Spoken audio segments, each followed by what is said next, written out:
machine backing me up. Yep. How much money do you guys have now, roughly? Cash on hand or cash on hand. You can check that on FEC. But yeah, we're about to go on another, you know, plans, Okay. all that jazz. Yep. You know, okay. Just takes us time. Yeah. Holy cow. And resources. But it became clear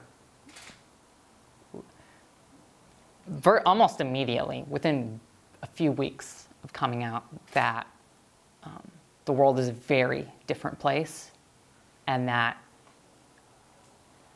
the rise of authoritarianism is encroaching in every aspect of life, whether it's government or corporate or technological. It's just encroaching and manifesting itself in every aspect of life, down to you don't have to live in fear in order to and Ben Cardin is assumed to live, you know, he's assumed to be in a safe seat. I want to challenge that. I want to make a lot of these establishment Democrats who are caving in on this administration and who are, you know, they don't want to dismantle the whirling death machine that they handed to an authoritarian, you know, administration.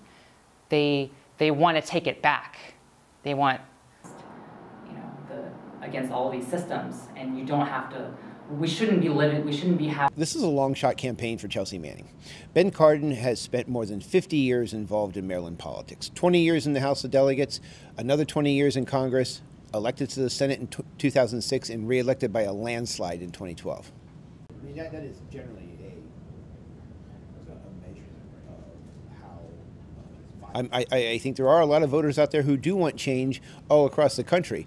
But Chelsea Manning's campaign had a little less than $24,000 in cash on hand as of the end of March.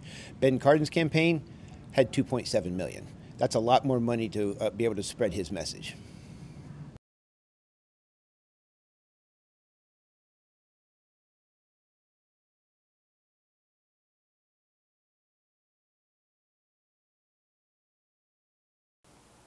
The goal is to change the system. The goal is to deal with the systemic problems, you know, mass incarceration, mass surveillance, healthcare, immigration. These are big problems, and we don't see much vision in this.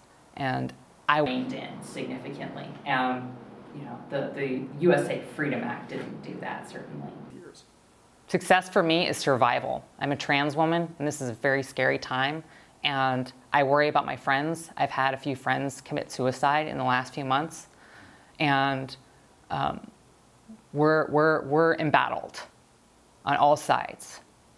And this is exhausting, and I'm putting myself out here because I'm afraid that if we don't fight every single battle, then you know, we're going to lose all of the supposed gains that we've made. I would argue how it gets used and how it gets misused. So in that sense, it's been pretty good. I got off the plane yesterday. I couldn't get to my bank account, and then whenever I was trying to do anything, like get an apartment or going from a state of pretty much isolation, where I try to talk about institutions failing, and there's sort of this, because you know, there's this expectation in